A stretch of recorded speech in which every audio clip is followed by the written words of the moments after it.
guys, finally, they announced U.S. troops have finally landed in Nigeria, Borno State to be specific. See how this headline here captured it. It says, U.S. military aircraft land in Borno with loads of ammunition as troops deployment begins. So U.S. has started sending their troops in Nigeria. I mean, it is well needed. This is long overdue. Nigerians, you may not know the number of persons that have died in the last 1 to 2 months. I mean, 2026 has been a very bloody year in Nigeria. And, you know, the politicians do not care. They are just focused on 2027. I mean, 2026 has been so bloody in this country. When you look at the body language of the politicians, you just get to know that these people are totally detached from what is happening. Yesterday, Tinubu was in Kebbi State to attend a cultural festival while Boko Haram was busy parading 176 persons that they kidnapped in Kwara State during that day of massacre. So guys, they executed close to 200 persons in Kwara State. Boko Haram had abducted some people, and now yesterday a video started circulating where Boko Haram was interviewing a crowd of people. Many of them were even underage. So guys, a whole lot is happening now. Punch also captured it saying U.S. military aircraft drops ammunition in Borno State. And also this headline here says this Bryant, if you know Bryant, he carries news on insecurity on the Twitter space. So let's see what he has got to say. This is what he wrote. The first batch of 200 U.S. troops to be deployed to Nigeria has arrived in the country. They are currently tasked with establishing basic infrastructure and operational security alongside their Nigerian allies. U.S. personnel are also responsible for ensuring the steady delivery of ammunition and equipment to the Nigerian army, which will likely consist primarily of ammunition for the Nigerian Air Force. Additional U.S. Air Force transport flights are expected to continue landing at 3 distinct locations in Nigeria. 2 of these are almost certainly the Kainji and Meduguri air bases, with the latter being prioritized. Nigerian officials have insisted that the U.S. troop deployment in Nigeria are the only to provide training, advice and intelligence analysis. So Nigerian officials have insisted that the U.S. troops deployed to Nigeria are there only to provide training, advice and intelligence analysis. That is what these troops are there for. They are not there to be on the ground to be fighting Boko Haram and all that. They are just there to advise the Nigerian military men on how to, you know, fight terrorism, also like help them analyze intelligence and also provide trainings for them. So guys, many Nigerians have argued if this is actually going to work, considering that we still have sympathizers of these terrorists in the military. So I think for now, the Nigerian military should also focus in sanitizing the military. Get rid of those you must have perceived are, you know, sabotaging the fight against insecurity. Nigerians, many people have died lately. Now see what this person here reacted. You know, yesterday this news trended that breaking news, bandits have killed no fewer than 32 persons in series of attacks on Tungdan Makeri, Konsoko and Pisa communities. All of them are in Niger State. They killed at least 32 farmers. Now, this person now reacted to this post, says the number of Nigerians that have died in the last 2 weeks are over 700. So guys, these are figures that, you know, we are used to. With possibly there are people whose death are even unaccounted for. So it is really so worrisome, the rate at which, you know, these terrorists are invading Nigeria and they are operating boldly without being scared. So let's see how far the U.S. troops presence in Nigeria is going to help in tackling insecurity. And like we all have heard, that they will not be combating. They are not here to fight. They are here to just provide support, advice, and also analyze intelligence and all that. So guys, I don't know what you make of this. Let me know your thoughts in the comment section below. Now take a look at this video and let me know what you think in the comment section. Please don't forget to subscribe to the channel and turn on the bell notification for more updates. Now take a look. You hit the nail on the head that this is tied together with Islam. Can I tell you something quick that happened over in Nigeria here just 4 days ago? Sure.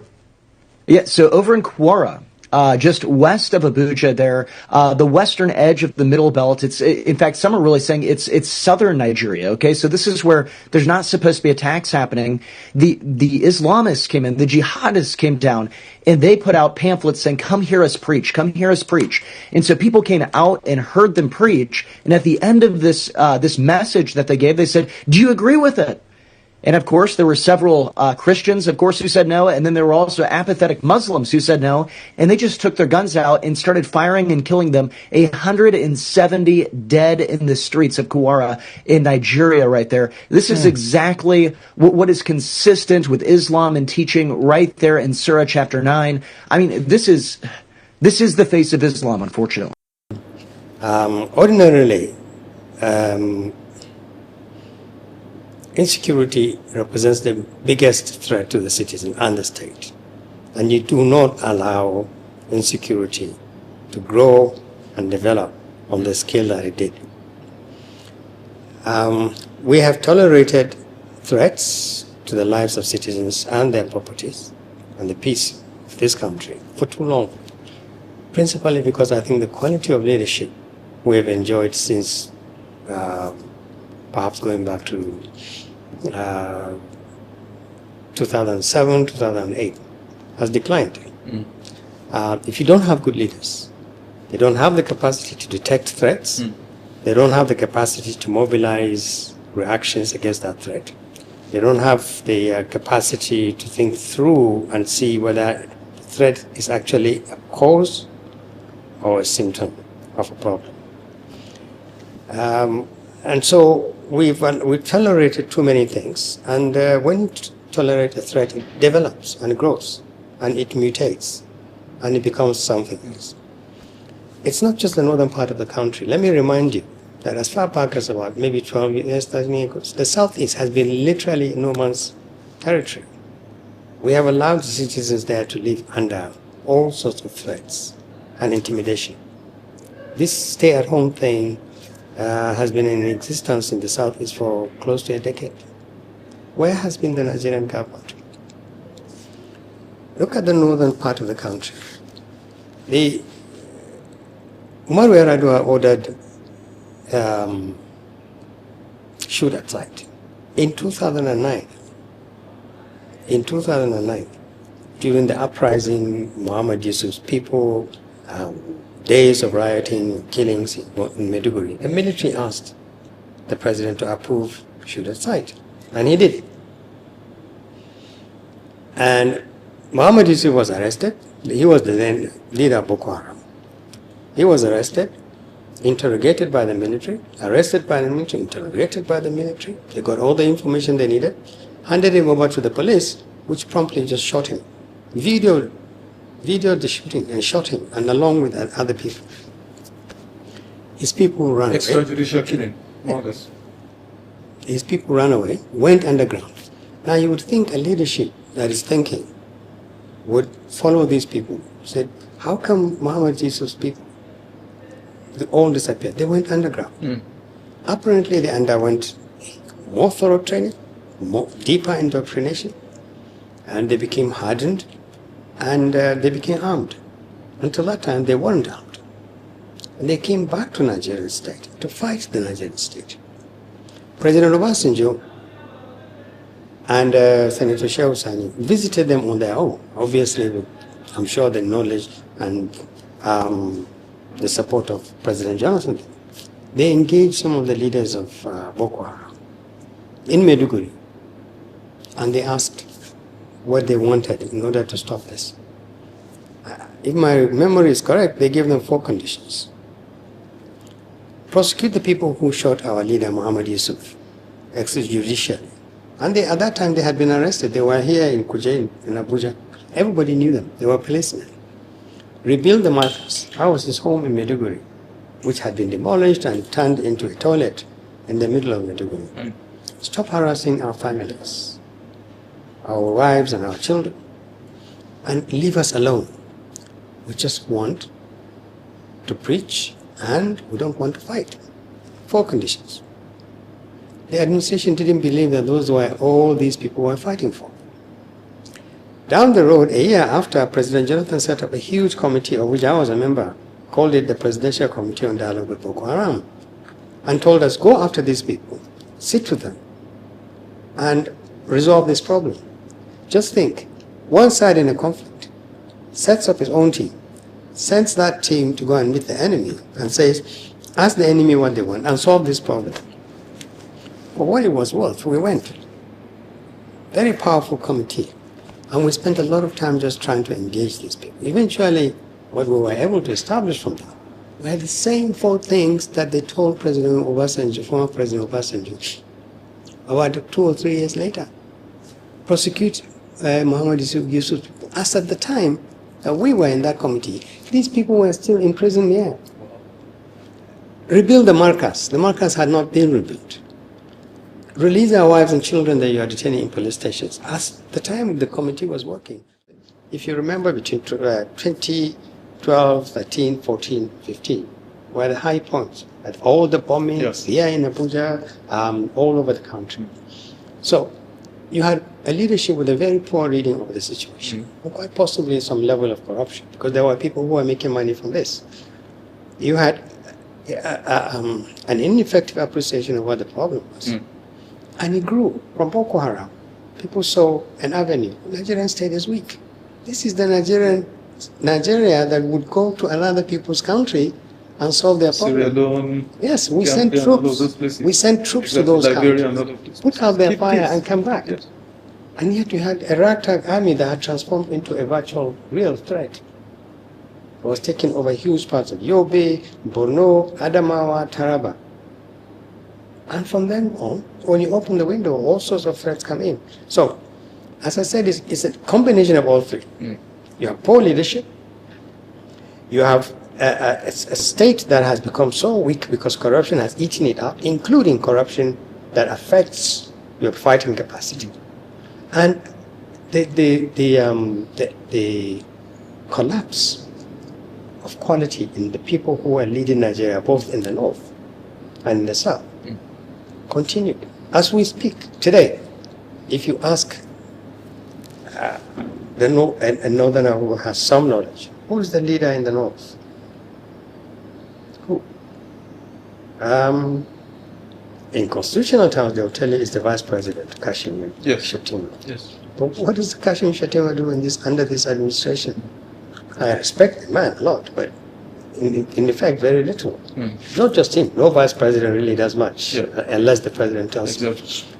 Quality of the north and the quality of leadership in the north has tremendously declined. Its social problems, economic problems have grown, and so naturally, because all these problems, emirs and chiefs and the clerics have been compromised by a very poor political process. The north has degenerated. And it's the same thing as I began by saying, it's not just the north. There are huge parts of Nigeria where this collapse is also virtual. In the southeast, I'm very familiar with, I have a lot of people and contacts in the southeast. Tragically, two key parts of this country, the north and the southeast, have gone under. And we have a leadership that still continues to behave as if tomorrow will wake Business up as usual. with a miracle, and the north has peace, and the southeast has peace, and we will live happily ever after. And it's the wrong way of thinking. Problems that are not attended to will grow. Brilliant. Some have opined that if this spate of kidnappings and killings, massacres, call it whatever, if they were happening in Lagos or Abuja or both of them, that government's response would have been swifter, would have been more decisive, more proactive, even if you will. Is this correct? Because it would seem that of everything you said, corruption, yes, because quite a lot, people responsible who are meant to be putting out these issues are feeding fat from it. They're benefiting immensely from it. In fact, some school of thought say strategic people in the chain of putting out these fires, would rather want it to continue, unabated. So the question again, Doctor, is that because there's some sort of lukewarmness in the response of the federal government. What do you have to say to this? I'm reluctant to attribute a sectional approach to this, to be honest with you, because my facts here are not very strong. But what I can tell you is that there is a relationship between control of the state, control of state resources, and peace or security in particular parts of the country. When you say this, people would say, but in that case, the North should not have had the problem. You had Eradua, then 2 years, then you had Jonathan in between, and then you had Buhari for 8 years. Buhari didn't govern this country at all. And so when people say, but you had your own turn, and Buhari was your president for 8 years, why didn't you put an end to Boko Haram and Lakurawa and the Mahmuda group that is now terrorizing Kwara and Niger State? the truth is, I think, is that generally, that's why I made the point. The quality of people who have governed this country has declined so badly. Between corruption and ineptitude, you had a leadership that has simply allowed the country to rot. I'm not sure that there is any part of this country which is not under one threat or the other. None, including Lagos. Lagos has its own social problems. I mean, there may not be people who are kidnapping, but Lagos, for all its wealth and everything, Lagos could be a much safer place. Ask people who live in Lagos. Ask them how they live. It's a very difficult place to live. So, economic development alone doesn't give you guarantees. You may be safe in your house, but you can't step out. The bottom line is, Nigeria is in a very serious crisis because we have not had kind of leaders who will try to understand the nature of the problems. They are multifaceted, there are different types of problems. Some are limited to particular areas, some are across the country. The biggest threat is corruption. When you eat out the heart of institutions, your defense and security institutions, your leadership is corrupt. The people you are trusting to defend you are either corrupt or they become victims of corruption themselves. Your core social values have been eroded. Everybody does what they want because there are no consequences in this country. So good people become bad. And the criminals find it easy to settle in. This is where we are.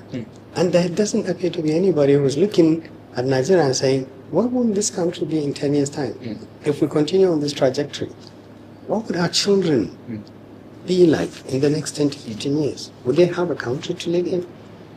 And the tragedy is that everybody is a victim. Nobody, no group, no section, no interest will escape the consequences of what is happening in this country now. And yet we have a leadership now that is saying, oh, we're on top of the situation. Even if we're on top of it, be patient, we'll be on top of this. 3 years ago, we elected a president who was supposed to have been intelligent, a schemer, somebody who has been in the corridors of power or who has President Tinubu. And Nigerians thought, maybe now we'll see a difference. President Buhari just sat there for 8 years, never really governed, didn't assign responsibilities, never monitored how it was doing. Things got worse. Poverty levels got worse. Insecurity levels got worse. We thought Tinubu would fix this country. He hasn't. And it doesn't look like he will. And now they're asking for another 4 years. And so what are they going to do different from what they've done in the past? They haven't told us. And yet they're asking Nigerians to trust them. Why should Nigerians trust anybody now? And this is the most destructive question you can ask. No politician has given us a single reason to trust them. You have an opposition that is yet to tell us what they will do if they get power from President. Just tell us, you are ADC or PDP or whatever. If you trust us with power, we would do this and this and that. You can hold us against it. We will do this. Practical solutions that are based on knowledge and understanding and analysis. To fix Nigeria, you need to do this and do this and this. And it will begin by us. It will begin by us. Now, what baffles most Nigerians, including myself, when northern leaders, the elites of the north, elected and non-elected, even socio-cultural leaders, when they talk about, politics and all of that, the common strand is identity politics. Oh, it's the turn of the North. Oh, the North will not accept if there's no Northerner, if there's no Muslim, if there's no this. But, sir, like I said, data, hard, irrefutable data. The leaders of Nigeria, as pressed at the top level, 65% of them have been from the North. So the question is, are the Northern elites, because I just don't want to say governors, but Northern elites, are they actually focused on eradicating poverty, taking children to school, fixing maternal infant mortality rates? Because whether we like it or not, these are the soft issues that have created this monster. Sure. So are northern leaders actually paying attention to this particular issue, solving this problem holistically from the roots? Well, sometimes we use this word elites rather loosely. Because a lot of them, sir. Yes, no. But I accept your your definition of northern elite. My only issue with it, you have northern elite that are in charge of power and authority. You have other elite, people like me, who mostly remain on the margins, and sometimes we criticize. Sometimes we say this is the way to go. The damage that has been done to the quality of leaders in the North between the 70s and 80s is immense. State creation has fractured the solid qualitative leadership in the North beyond any other region. The North is big, massively productive. 95% of Northerners just don't want anything. I mean, just leave us alone. We'll do our farming, we'll do all that. We don't want anything from the state. They want their children to go to school. They want their infants not to die in infancy. But basically, Northerners are hardworking, honest people. When you see them become like this, and their leaders appear to just run away from the problems rather than stay and solve the problem, you ask yourself, what happened? What happened to the legacy of these your great rulers that were murdered in 1966, and some of your military people who did very well? What happened? How come the North has no leadership? Geopolitical engineering has damaged them. One region now has 19 states. People don't understand the implications of that. One region now has 19 states, each one with 3 tiers of 3 arms of government. The cost of governance alone is enough to deprive these states of money to develop people. 2, the kind of people the military bequeathed leadership, a democratic process that just literally has that lacked quality and gravitas, same as other parts of the country. But when you have a combination of poverty that is developing and growing, and a leadership that is incapable of understanding what to do about that poverty, you have what you now see as persistent and guaranteed decline. You asked a question about identity. Identity is in Nigeria. Every group has identity issues. Every group. And this we and them is a Nigerian thing. It's not a northern thing. And Northerners have been identified as saying, oh, we and our own. It's not just Northerners. It's what defines our politics. Unfortunately, it defines it sometimes negatively. And we always tend to think if one of our own is in power, we are going to be better off. I think there's enough evidence on the ground now to show us that we're wasting our time. Absolutely. And we do talk to people. We say, listen, just because you have one of your own, doesn't mean your group or your ethnic group, your faith, or where you come from is necessarily going to be better. 2 days ago, I was in a meeting with some very prominent persons from the southeast of the country.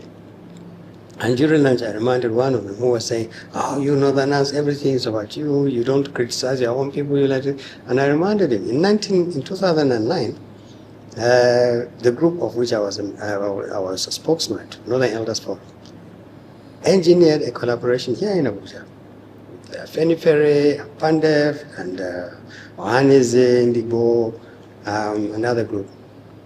And we held a press conference here in Abuja, and we told Nigerians, don't trust President Buhari with another 4 years. If you give this man another 4 years, after the mess he has made up of the first 4 years, this country will be almost irretrievable. Openly and loudly, we said so. And we led this movement. So when people accuse, oh, they always want power, they don't want to yield power, they want to... The North wants what is its. In fairness, we demand what is fair. But we're not blind to the fact that we're just like other Nigerians too. Give us a chance and we will either mess you up. Exactly. The same way that you will mess me up if I give you a chance. We share a lot more in common when it comes to the bad things. It's when it comes to the good things that you now begin to identify who else is thinking of this country and who is just thinking about his tribe. And this is the problem that we have. And in this 1 year, you will see you will see all these things come to play. Would people line up behind the candidate because he represents the best hope for this country to survive? Or would I line up behind someone just simply because he comes from that side? And you will see it across the whole country. And this is one of our greatest failings in this country. It's failure to recognize quality wherever it comes from and to say, look, my child will go to school if he is the president or the governor. My child will not go to school if this one who speaks my language and worships the God I worship will not go. It's a big challenge. If this country survives this 1 year, survives this election they are playing, and hopefully by 2027, we have a leadership that will think of this country for a change, involving all Nigerians. Maybe then. Let me quickly take you through some of the reactions from Nigerians. Like this person here reacted after Rufai alleged that Nuhu Ribadu has a chemical that he has brought into the country. This person here said this is a very serious allegation and should be investigated. How could a government get so desperate that it decides that it has decided to poison opposition members? The government should start talking. Hey, the government should start talking, honestly. Nigerians like play too much. After this, everyone moves on. May God Almighty remove that chain holding Nigerians. I mean, I think this should even be the reason why Nigerians should come out to protest, not even the National Assembly at this time, because now people will get live now, they won't ask for real-time transmission. And this person say, Rufai don't bab here already. They wait for prison. Small people don't give, and they are majorly sadists. They are like bedbugs, die. They won't die, but they will continue to torment you. APC don't enter problem with Rufai. They will soon beg him to stay on his own and leave them alone, honestly. Rufai is going to continue to torment APC. They are going to find it so difficult. This person, why should the NSA be importing a colorless and odorless poisonous substance, poison into Nigeria? What exactly is he up to? We need to take this very seriously, honestly. And this other person here say APC members still go visit him to beg him, because if them leave this man before 2027, hey, Ingo don't leak everything finish. I mean, it will leak their secret finish. Second time I'm coming across something like this under few hours. Someone claim MKO is being injected with poison and his organs have started failing. Jesus. Nnamdi Kanu, hey, that one will be the worst. Rufai saying a lot these days. Another person said he said he is daring him. We are still on the matter since. Okay, let me take this other reaction. This person here said, if you think Rufai and Tinubu are enemies, you don't understand Nigerian politics. They are the same system, same cycles, same establishment. What you are watching is scripted drama designed to distract, while real damage is done. They fight in public, they eat in private, and Nigerians keep suffering. Exactly. It was used to eliminate Adolf Hitler's remaining general who escaped to various cities after the fall of German Nazi in 1945. So yes, bro, you are absolutely right. Now, this other person here reacted saying, can we check the number of our leaders that died shortly after the election? I believe their death was not ordinary, regardless of their old age.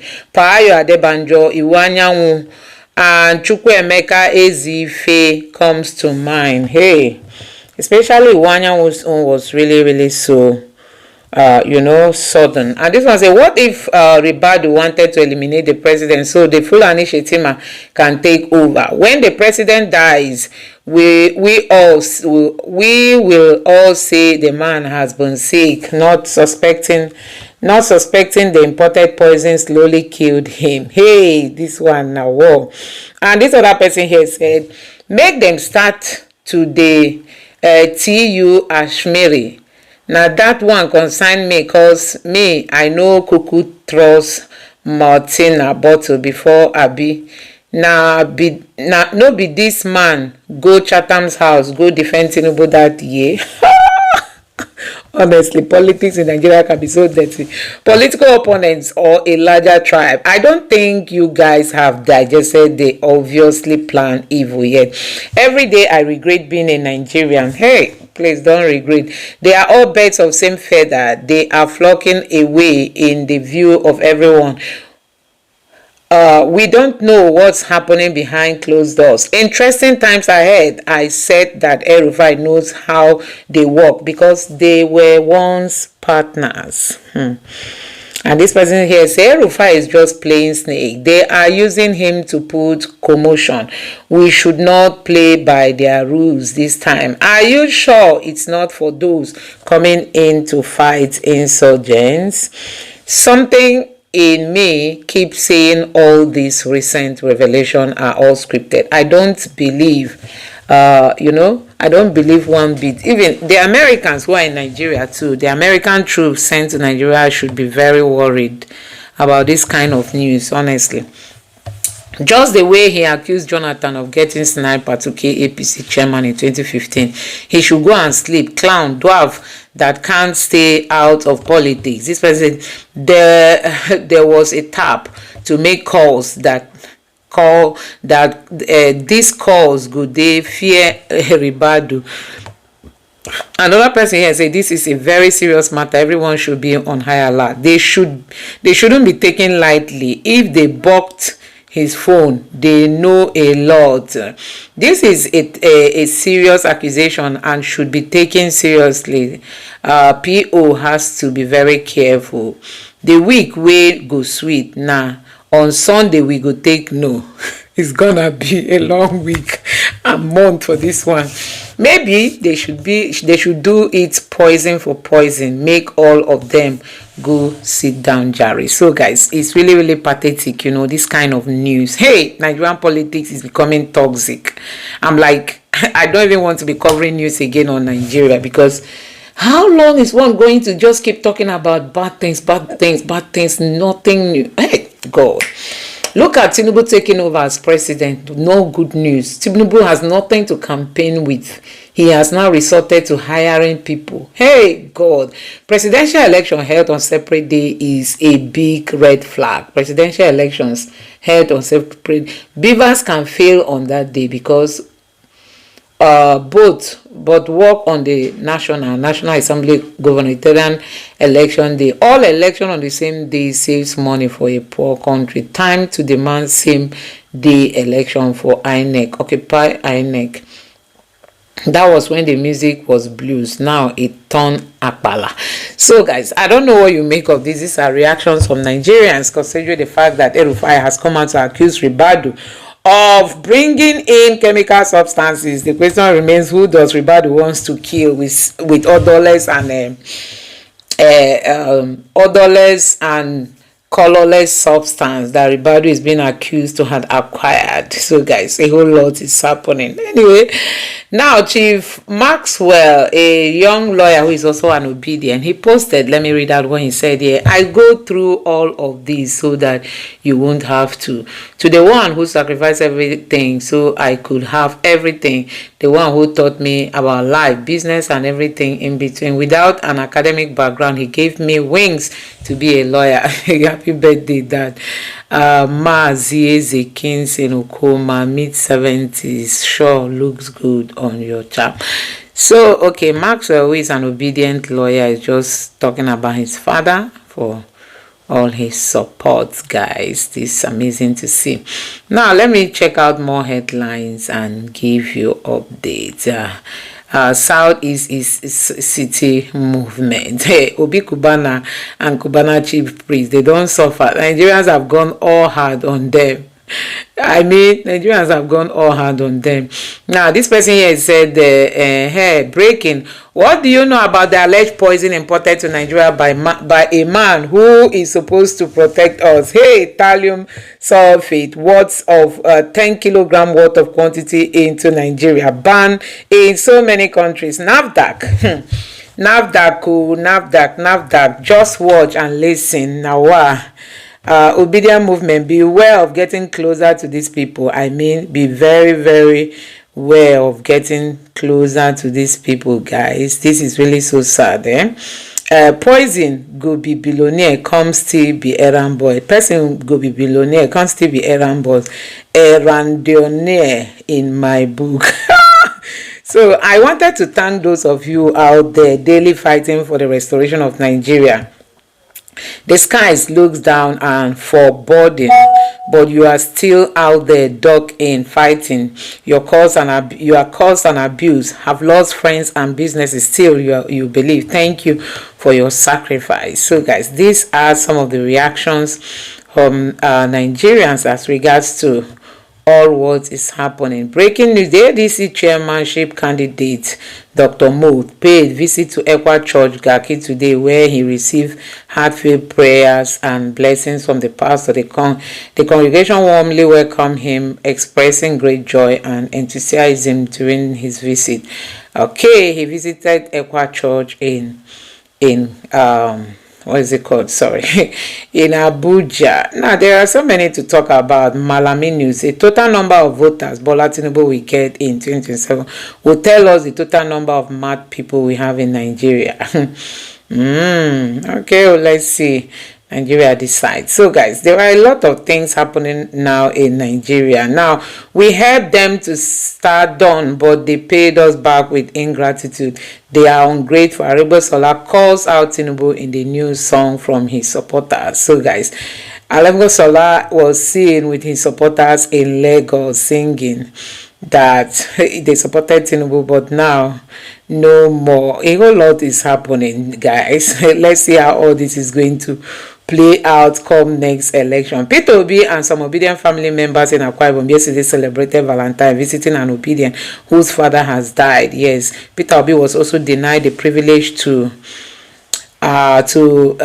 give money to a nursing school in Akwa Ibom. So sad that everything has been politicized. Tinubu, Anyway, guys, let me know what you think about all this in the comment section below. Please don't forget to subscribe to the channel and turn on the bell notification for more. Thank you.